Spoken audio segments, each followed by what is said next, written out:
وقتاش؟ وقت اللي اصبح ضغط عليه. الشوط الاول مش هذا الضغط، الشوط الثاني ضغط كبير على الدفاع، ولما تضغط على الدفاع تولد الاخطاء، واليوم استفادوا من الاخطاء. او حتى الهدف الاول خطا من الحارس، لكن قبل الحارس انقذ مرمى من كورتين صحيح لتوني ولاعب جالينو. جالينو. لكن الريتم تاع المباراه افضل، اسرع فريق الاهلي في الشوط الثاني. اللاعبين لقوا بعضهم بسرعه، حامل الكره اصبح يسلم بسرعه لان هناك تحركات، هناك عمل جالينو، محرز افضل، كيسيه افضل في الشوط الثاني. توني اللي كان رجل للشوط الثاني بصراحه، امكانياته البدنيه والقوه نتاعو والتمركز نتاعو الجيد والضغط على الفريق المنافس. ثم الخطوط اصبحت متقاربه، حتى محمد عبد الرحمن اصبح يصعد اكثر في الشوط الثاني وكان وراء الهدف الثاني.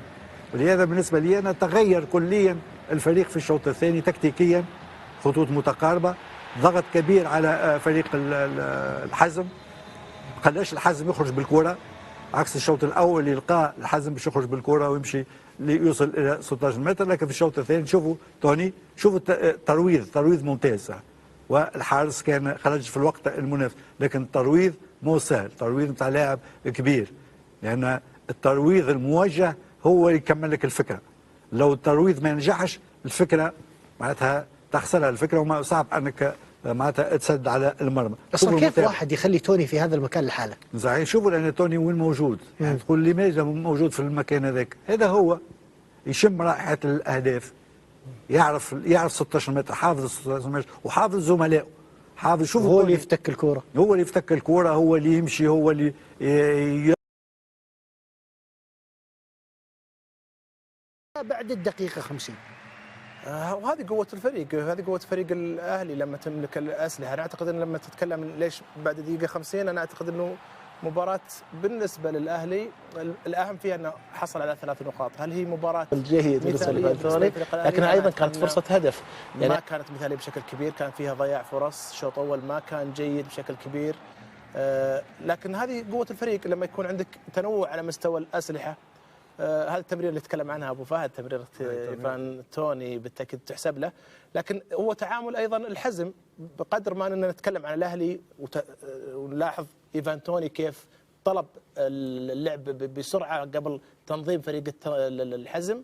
انا اعتقد هذه قوه فريق الاهلي، منفذ جيد، سرعه تنفيذ، لكنها تحسب ايضا على الحزم سوء التنظيم على مستوى الرقابه في الكره الثابته. تكلمنا عن الاهلي من الشوط الاول كان يعتمد على اللعب المباشر، ما كان يلعب على الاطراف بشكل كبير، وكانت الفرص اللي كانت الفني ما كانت في اخطاء كثيره. لكن هذا الاهم، انك في ظل الضغط على مستوى المباريات، في ظل الارهاق اللي يعيشه الفريق، وان تحصل على ال3 نقاط وتستمر في مطارده المتصدر، هذا الاهم بالنسبه لفريق الاهلي. انا اعتقد انه لما تكلمنا عن الحزم، لعب شوط اول مميز، كان منظم، حرم الاهلي من صناعه فرص بشكل كبير. لكنه لما انت تفتقد للتنظيم في كره ثابته وهذه التفاصيل اللي يلعب عليها الفرق الكبيره، بالتاكيد راح تخسر المباراه. لكن بالتاكيد مباراه مهمه للاهلي، 3 نقاط مهمه، وهذا الجيد انه لما يكون فريق كبير وعنده اسلحه كثيره، انه لو ما كان في كرات عرضيه، لو ما كان في لعب سريع، لو كان في خساره على مستوى ضياع الفرص، فيه افكار اخرى من خلال الكرات الثابته اللي اعتقد انها واحده من اهم اسلحه فريق الاهلي هذا الموسم. بوجهه نظرك ابو فهد، ما الذي اخفق فيه جلال قادري وجعل المواجهه تتحول من تعادل والسيطره على الاقل او حد من خطوره الاهلي الى هجمات مستمره ينقذها حارسك ثم يسجل الاهلي الهدفين؟ اعتقد انا في الشوط الاول لقى الحلول في اخراج الكره، بدايه الهجمه ثمات ضغط كبير من الاهلي، خرج بالكره ووسط الميدان كان جيد في الشوط الاول. في الشوط الثاني ما لقاش الامكانيات هذو، ما عادش كنت تخرج الكره وسط الميدان، ما عادش موجود، ولا الاهلي يسترجع الكره بسرعه بسرعه المتواصل، 3 خطوط متقاربه، صعب المأموريه على فريق الحزم. ثم امكانيات المهاجمين اليوم، عمر السومه لما الفريق يلعب متاخر تقدرش تلعب بعمر السومه الهجمات المرتده. انت الشوط الثاني الفريق الكل تقريبا يلعب الحزم، لهنا المدرب بالنسبه لي أنا خرج عمر السومه وحط لاعب اخر سريع. اذا عندك عمر السومه مثلا ياسر مزيري ما نجمش يعمل 40 و50 متر، صعب عليه. مع ريان ومع لاعب ايبانيز. الرسومه افضل لما تضغط قريب للمرمى 16 متر 17 20 متر على المرمى، لكن بعده 30 و40 متر صعب، وهذا صعب المأمورية على الفريق. ثم يخسر الكرة بسرعة عكس الشوط الأول، أصبح يخسرها بسرعة، أصبح ضغط كبير على الدفاع.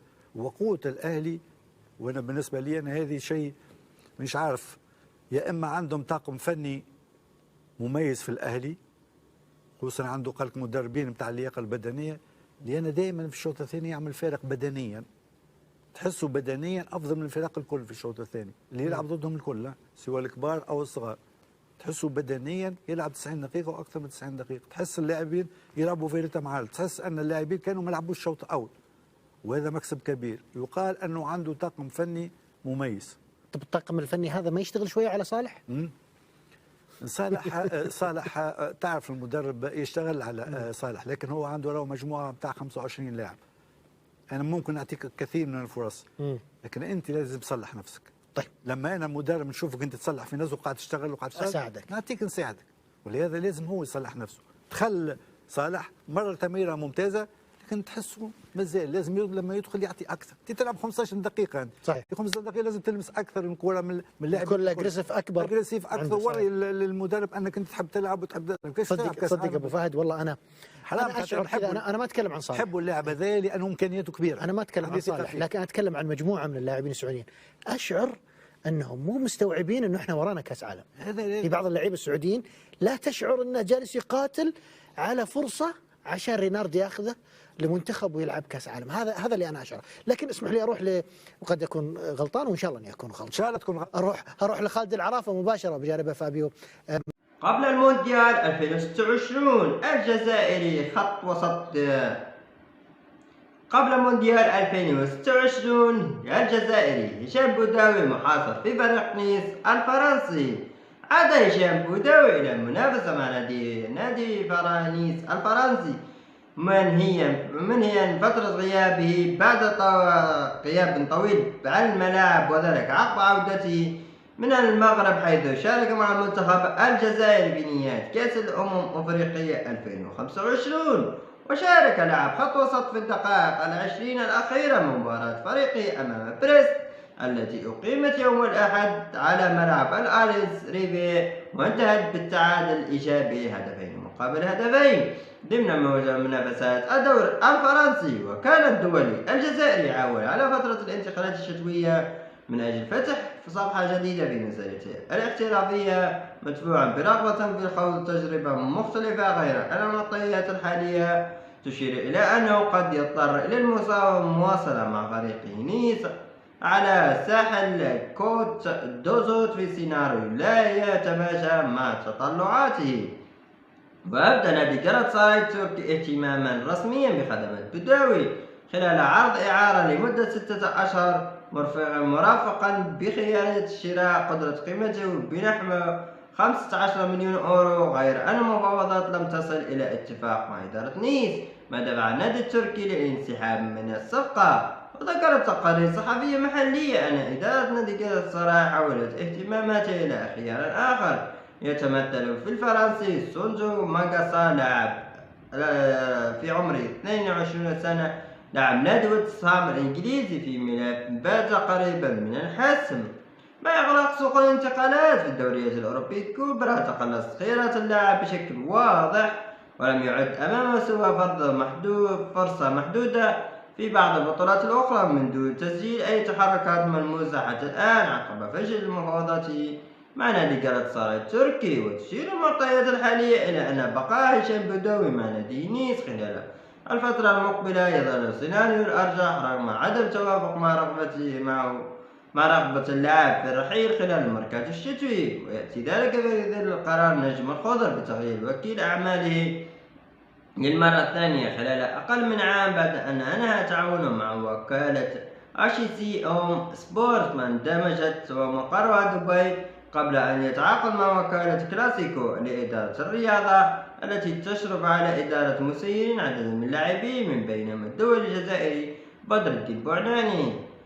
في الأخير إن شاء الله يعني هشام بوداوي يلقى الفريق الذي يحبه الصراحة والله أكبر من نيس، مع كل احتراماتي لنادي نيس العريق في البطولة الفرنسية، ولكن المستويات الذي يظهر بها هشام بودوي الآن يمكنه أن ترشحه بدون مبالغة بكل صراحة يلعب في الدوري الإنجليزي، لأن لديه قوة بدنية ما شاء الله، افتتاك للكرات.